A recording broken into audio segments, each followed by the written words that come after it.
Iya, benar 2021. Itu persis banget, Lek. Orang-orang di saat gema takbir, malam takbiran. Gua masukin bokap ke UGD, melihat Idul Fitri. Gua ngelihat orang mendengar gema takbir tuh, gue ingat bokap masuk UGD. Ketika sholat Id kan, setelah pulang sholat Id kan biasanya kita bersalam-salaman tuh. Gue ingat bokap diambil.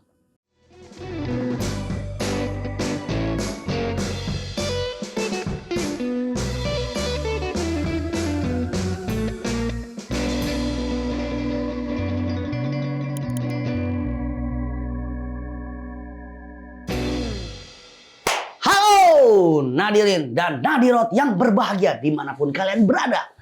Hari ini saya akan mengundang dalam Nadir Podcast satu orang yang sangat jadwalnya ini terbilang sangat padat banget ya. Siapakah dia? Gue kasih dulu untuk tipis-tipisnya ya. Dia seorang host dan... Hei, ngapain? Ngapain? Gue kebiasaan lihat kamera. Ngapain? Sorry. Di situ. Iya. Gua hostnya, lu di situ duduk.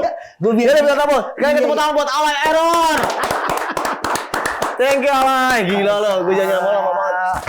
Gila. Masih ya tetap ya ada master of ceremony ya. Gila lo, gokil banget. Gak bisa ngeliat kamera, panggung, mic apalagi kan. Bawaannya udah set ya. Gokil. Apa kabar lah? Bisa perkenalkan diri dulu buat teman-teman Nadir gitu. Kenapa? Lo ada predikat nama lo jadi Alay Error gitu kan? Oke. Sebenarnya sih banyak banget ya yang nanya nama asli gue dengan nama nickname gue ya. Itu nggak relate sih sebenarnya. Nama asli gue tuh Jawa banget lah. Siapa? Nama asli gue itu tuh belakang tuh ngambil nama dari bokap lah. Apa ada Hartono-Hartononya. Lo kok jadi Alay? Ya udah, secara singkatnya adalah kalau anak-anak 90-an itu kan terkenal dengan nama panggilan slengkinya ya. Kayak misalnya nama katakanlah nama Widodo dia jadi Wolay gitu. Lo kayak misalnya Alek Benges. Dodi jadi Benges. Benges gitu. Nah, kalau gue itu gue dipanggil Alay. Gue tuh nggak pernah mau ketika gue berangkat sekolah. Gue rumah kan Cempaka Putih kan, BBC. Iya BBC. Udah pada gadis gitu. Dari Cempaka Putih, sekolah gue itu di wilayah Jakarta Timur. Jauh lah tuh, berapa basis lah gue lewatin kan. Dan gue itu orang yang sangat tambeng, nggak pernah mau naik bus itu masuk ke dalam, Jadi selalu berada di posisi kondektur. Iya. Ngandel gitu. Iya. Ya kan dipanggil tarik lah.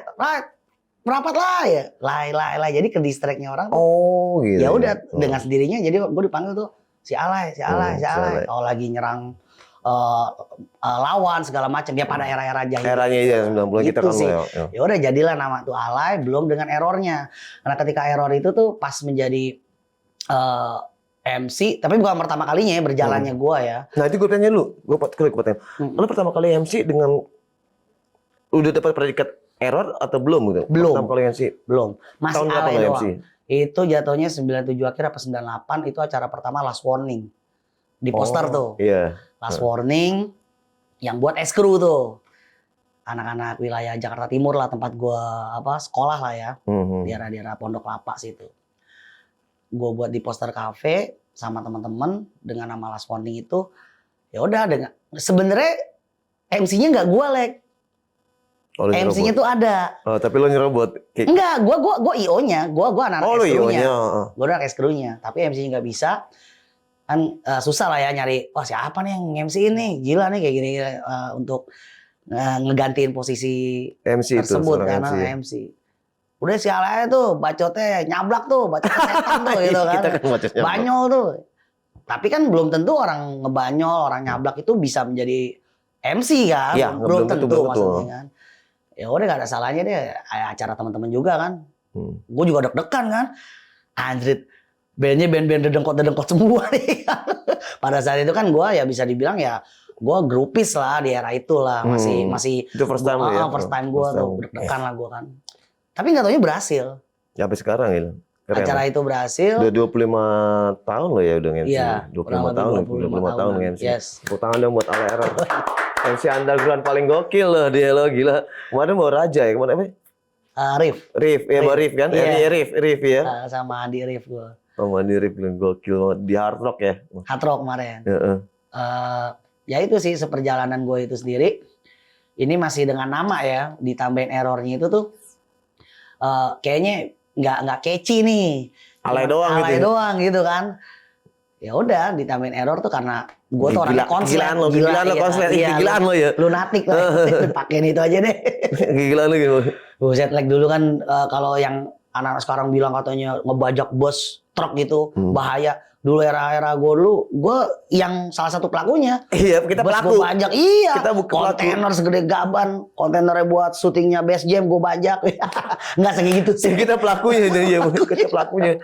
Ya benar kita pelakunya. Jangan dia. Ya kita pelaku zaman dulu kita ngaco sebagai pelakunya. Tapi apa ya? Kalau gue pribadi sih ya, gue suka dengan di era-era 90. itu sih 90. 90s tuh menurut gue banyak kenangan dan banyak masa-masa. Iya poster HD bener. HD 45 sebelah Jayabaya dulu kan sebelum poster kan HD dulu baru poster dulu. Bener Gila, banget. baru Blok M.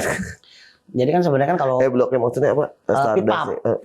Dulu sebelum jauh di 80-an akhir kan kita ada tempat-tempat movement lah ya. Iya, banyak. Pergerakannya itu ada era di 80-an dengan pit pub-nya, di era 90-an dengan posternya. Terus ada HD tadi yang lo bilang. Ya banyak lah ya zaman-zaman itu. Makanya gue bilang sih mungkin lo ataupun teman-teman yang di sana tuh di era-era 90s era ya. Iya. Beruntung lah bisa merasakan semua fase. Iya. Sih. Iya, masa-masa kenakalan, masa-masa dari zamannya kita pakau gitu ini kalau pakau hilang lagi kita mau ngerasain dulu di sini ada fasenya kayak gitu. Asli. Sampai gitu Asli. Orang pada hilang semua, kena narkoba semua gitu. Gila gitu. Nah, ngeri. ini sih yang mungkin teman-teman di luar sana itu masih bertanya kan, nanya-nanya tuh sosok lo tuh bandel lo seperti apa sih? Nah di sini nih di Nadir atau buka dong. Buka dong. Gua di era 90-an itu memang benar yang tadi Alek bilang sih ya bahwasanya arusnya itu kenceng banget kalau kita tuh memang pengen terjerumus ke dunia hitam dan segala macam sih. Tapi balik lagi sih ke personal sih, ke interpersonal seperti apa lo ingin membawakan diri lo. Dan gue mungkin salah satu dari sekian banyak teman-teman di sana ya, gue salah satu lah maksudnya dalam arti ini. Gue bisa percaya diri dengan tidak terbawa arus tersebut. Gue nggak jauh dari narkoba dan gue tidak free sex dan drinking segala macem. Itu sih balik lagi ke pribadi lah ya. Iya. Tapi gue juga sekolah di SMK. Kalau dulu kan STM ya. STM dulu ya. Kalau sendiri lah era-era dulu tuh kalau STM tuh seperti apa? Karena di era dulu tuh STM tuh katanya yang bisa bisa gampang lah untuk mendapatkan pekerjaan ya, karena adanya PKL dulu segala macam. Dan ditambah sebenarnya kan arusnya lebih kencang kalau STM kan, dunia kenakalan segala macam kan. Tapi ya gue tampik itu semua sih tergantung dari diri kita sih yang ngebawainnya. Iya. Dan hingga sekarang pun gue masih bisa ngebuktiin tanpa itu semua pun lo bisa menjadi diri lo dengan apa adanya gitu aja sih. Gue bisa nunjukin itu. Itu makanya gue hebatnya Alay adalah dia tidak kena lagi eranya narko segala macem, dia tidak pernah kena, lagi eranya nafsa dia tidak kena. Tepuk tangan sekali buat Alay dong. Gokil gila. Alkohol juga lo nggak kena segala macem, gokil banget sampai sekarang dia sukses banget. Tapi cuma nanya inilah ya, kayak cuma-cuma doang kayak misalnya nyoba-nyoba sebuah gitu, acara nyoba tes gitu cuman ya sebotolnya juga nggak habis gitu kan. Ya kayak gini-gini. Terakhir lo nge-MC buat acara apa KBB apa bukan KBB sih? Yang almarhum bokap sakit. Summerlane nih. Di Summerlane tiba-tiba Lex gantian MC Lex. Iya. Nah itu juga salah satu momen di mana menurut gue ketika gue lihat band tersebut ya band Summerlane sampai sekarang pun gue masih jalan sama mereka ya. Gue ngeliat tuh band tuh jadi inget bokap Lex. Iya makanya karena kan momen itu. Yes, itu kan last minute ya. Iya langsung berangkat. Opening masih gue kan. Opening band maksudnya. Terus ngeliat gue, Lex udah gantian Lex lu MC lu. Langsung balik ini. Iya gue dapet telepon, bokap jatuh dari kamar mandi kan. Ya salah satu sosok yang ngebuat gue tuh berpikir bahwasanya hidup tuh jangan lo sia-siain sih. Hidup jangan pernah lo sia-siain, bahwasanya lo ya ketika lo hidup ya lo lakukan dengan semua yang terbaik, tulus, yang menurut lo terbaik dan tulus itu aja sih. Itu bokap ngajarin kayak gitu sih. Ya pas bokap dapat kabar di saat gue kerja gitu ya, bokap jatuh dari kamar mandi. Karena kan yang kita tahu kan kalau jatuh dari tempat tersebut ya, kamar mandi ya. Iya, paling serem. Itu kan paling serem. Ada Ya, kode lah ya, iya, udah ke arah sana. Wah, gue langsung down tuh, like. Dan satu tempat itu dulu di acara launching tersebut pada bilang balik lah. Ya gue sebenarnya mau balik tapi gue jadi kayak ngeblank gitu. Masih koma kan bokap pada saat itu kan, koma berapa hari dan dia tidak ngenalin semuanya, nggak ngenalin siapa keluarganya, termasuk gue anaknya, istrinya, bahkan tuh koma benar-benar. Karena ketika orang jatuh dari kamar mandi, yang diinget sama dia itu terakhir apa yang dia lakukan. Jadi kan bokap kamar mandi itu kan pengen buang hajat, pengen buang air lah ya, pengen pipis atau apalah. Jadi ketika dia koma pun sadar setengah sadar dia itu, jadi kayak ya dia bawaannya tuh pengen pipis sembarangan kayak gitu. Gue ngeliatnya sedih banget like di situ, like. Gue nahan sampai apa ya, yang harusnya nggak pantas. Iya, ada juga diikat like, diikat itu karena tangannya tuh pengen nyabut apa kateternya tuh pengen dicabut gitu, pengen dicabut karena bawaan ini tuh sugesnya dia yang tadi gue bilang hal pertama jadi itu yang terakhir dia nggak tahu terjatuh kan. Terus yang gue buat gue sedih gue coba bisikin aja melalui ikatan batin antara anak dengan ayahnya di telinganya, gue bisikin baca surat-surat pendek sambil nangis gue, Tuhan hentikan nih semua cobaannya Tuhan. Kalau memang beliau, Tuhan lebih sayang dengan beliau, hamba percaya Tuhan. Tapi jangan dikasih siksaan seperti ini. Mendingan hamba aja. Sampai gue bilang untuk ke posisi aja ya, hamba tidak kuat untuk melihatnya kan. Itu benar-benar di saat ngerontang-rontanya dia like. Kerontang-kerontangnya bokap tuh pengen sampai gue peluk gitu. Udah tangannya jangan. Tangan diem aja, jangan. Dia mau ngelepasin kateternya. Kamu tahu sendiri kalau kateter itu kan untuk gue 3 kali pakai kateter. Iya kan, kayak gitu-gitu lah maksudnya. Ya hal-hal seperti itu sih yang membuat gue tuh benar-benar nangisnya. Gue orang yang nggak pernah nangis, makanya dibilang dablek like. Tapi ada saat menurut gue manusiawi lah ya, gue ada nangis di saat-saat tertentu. Saat gue berhadapan sama bokap dan gue ngadu ke Tuhan ya kan, seperti apa. Gue nangisnya dan itu seseknya gue nangis.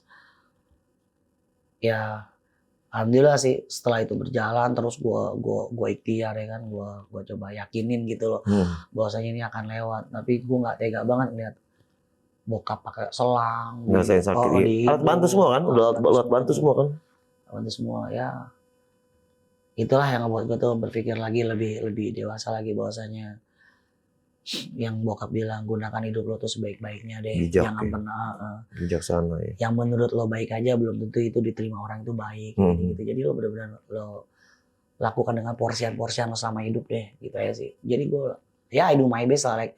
Jadi iya benar. Gue hidup itu hanya untuk gimana caranya orang tua gue itu tersenyum. Ngebuat mereka tersenyum menurut gue itu udah ibadah dan pahala sih buat gue sih.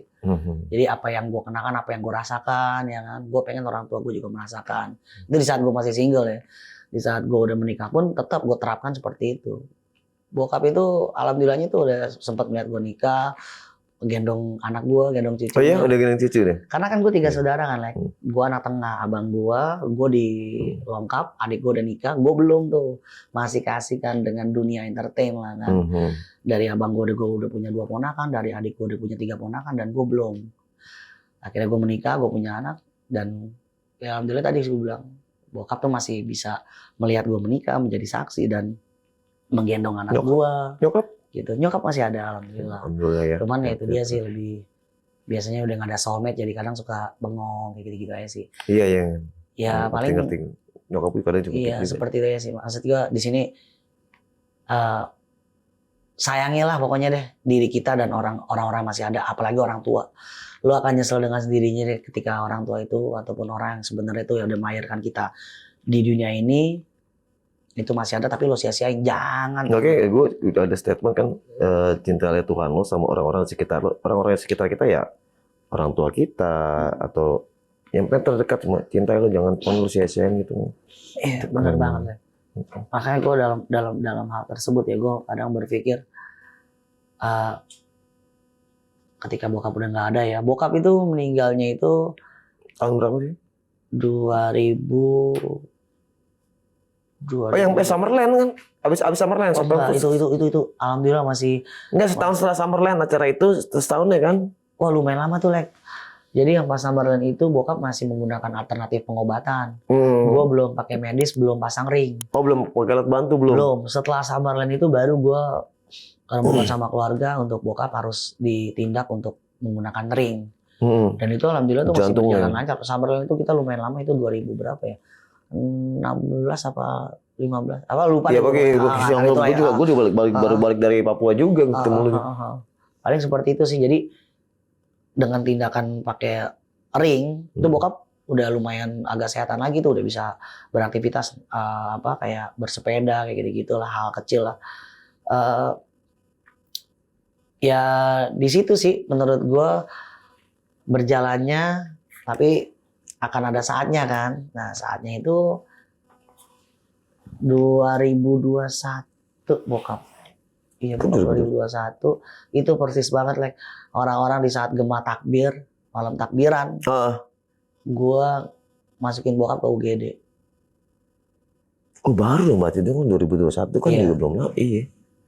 Dan di saat orang-orang pulang sholat id pagi subuh gitu kan. Sholat id itu jatuhnya di jam-jam tujuan gitu like pagi. Oh, iya.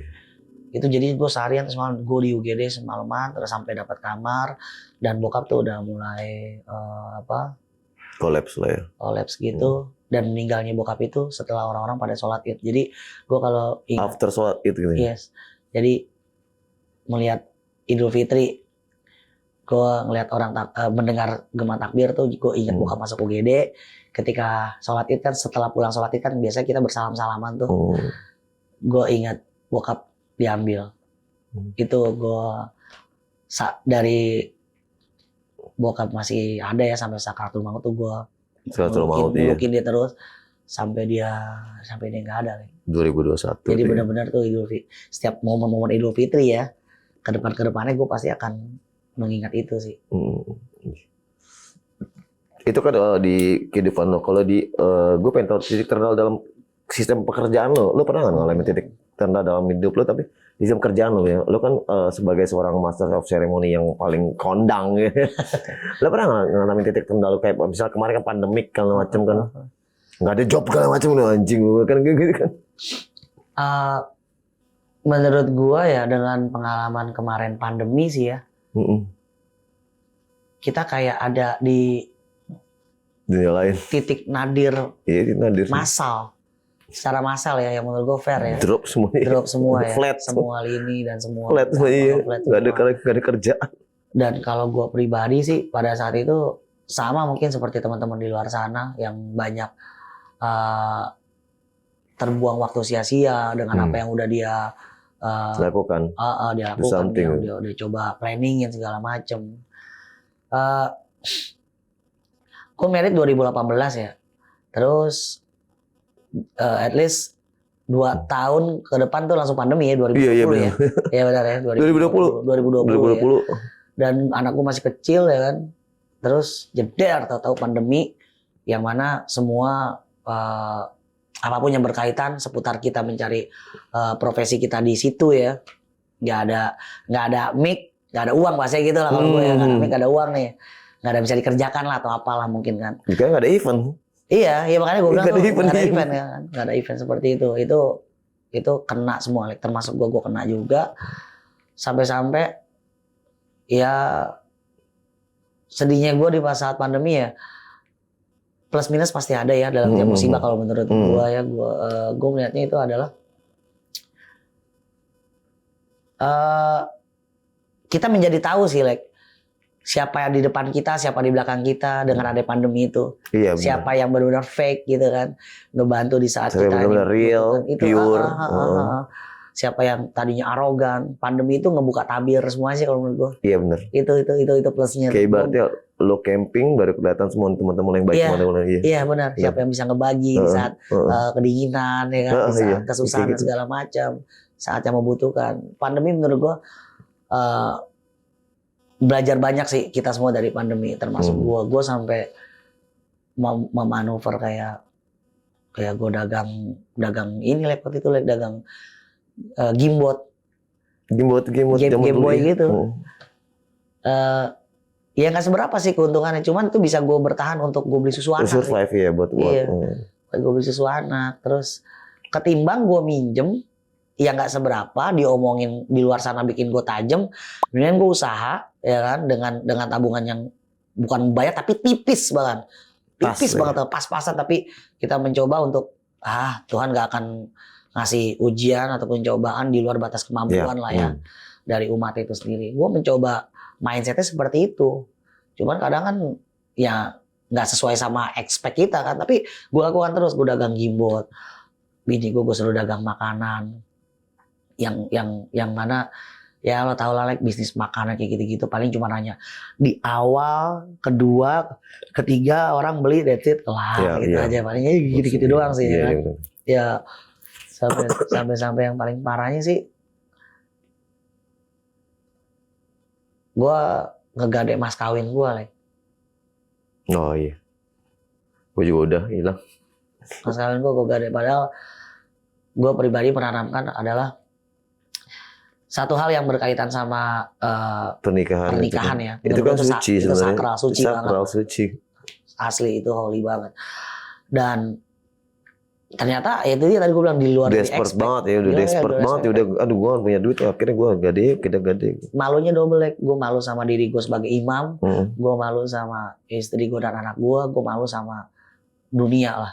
Tapi kan bisa berbalik lah, bisa berbalik kan. Sekarang lo bisa berbalikin lagi juga dengan lo sudah after pandemic itu kan, setelah pandemic itu kan lo bisa berbalikin lagi. Yes. Iya benar banget. Gue ngebalik itu semuanya, tapi ya emang ada malunya ya, ada malunya. Kok kenapa gue harus jual cincin kawin gue gitu ya? Semua tuh, like. Semua apa yang ada tuh gue jual. Banda lo jualin semua ya? Ada jualin semua. Tapi balik lagi sih, kenapa gue jual itu? Karena teman-teman di luar sana itu cuma hanya baik tuh di saat kita senang doang. Gitu loh. Ya, kayak gula, tapi tidak semuanya ya. Ada teman-teman pun yang membantu sebagian. Iya sih, ada gula ada semut kan. Kalau kita punya duit banyak juga, yes. Bilang kita hamil dia cabut semua. Asli. Jadi cuma hanya ngerubuk di saat ada makanan, masanya gitu lah kalau. Iya, ada gula ada semut gitu. Kalau itu cong. Nah, goals lo terakhir apa? Goals lo ke depannya sebagai alay error Master of Ceremony kondang. Lo pengen bikin apa? Lo pengen nge-MC di luar negeri segala macam, bawain sapo gitu. Kalau nge-FX atau rancid atau segala macam. Iya. Kalau gue sih kalau berbicara goals untuk dalam hal tersebut ya, gue udah cukup mensyukuri sih. Gue belajar mensyukuri dengan apa yang gue miliki dan apa yang udah gue capai lah ya. Kalau ngomongin skala kayak band-band internasional, gue udah pernah satu panggung lah sama mereka semuanya ya kan. Baik itu si A, si B, si C, Misfit sekalipun ya kan, Native Label dan lain-lain. Gue salah satu lucky bastard lah yang bisa di panggung acara-acara sekelas internasional tersebut ya. Dan kalau goals gue untuk sekarang ke depannya sih, gue lagi coba ini nih, like. Gue lagi coba usaha dengan passion. Karena menurut gue ketika kita melakukan usaha tapi nggak dibalut dengan passion, gue ngerinya nanti akan setengah jalannya. Tapi passion itu kan selain gairah kan hobi kan, kesenangan kita kan. Jadi kalau kita bekerja tapi dengan sambil bersenang-senang, menurut gue tuh akan mendapatkan feel yang enak gitu kan, feelnya tuh enak. Nah, gue sekarang ini lagi berada di ngebangun industri kreatif clothing sih gue. Ya clothing lo yang ini ya, nih keren banget. Promoin dong, jangan gue aja promoin dong. Iya, ini sih gue brand gue Moral Flat ini sendiri. Moral Flat, oke. Konsepnya sih streetwear ya, streetwear yang mana tetap dalam circle gue, yang mana nanti gue akan menjadi wadah juga untuk bisa bersinergi ya, kolaborasi sama teman-teman, entah itu mungkin lo Lex ya kan, ataupun teman-teman band dan toko atau siapapun, yang mana mungkin gue bisa berkolaborasi sama mereka sih. Gue lagi fokus ini sih, goalsnya adalah gue akan bisa ngebawa ini sampai dengan band-band skala internasional menggunakan Moral Flat-nya Alay kayak gitu sih. Asik. Kayak gitu. Oke Alay, gue punya nih merchandise buat lo. Lo suka ngopi gak? Ngopi? Ngopi juga, ngeteh sih bisa juga ngeteh. Iya, ada ngeteh. Ois. Obrolin aja. Ini apa, like? Mike ya. Nah lu Mike mulu, mentang-mentang. T-shirt tadi kalau Oke. kasih gue baju gue kasih lo t-shirt tadi. Hai, gila keren. Ini tumbler. Keren. Oke, sekali lagi terima kasih buat Alais, terima kasih sekali lagi. Sama-sama, Lek. gitu. Thank you.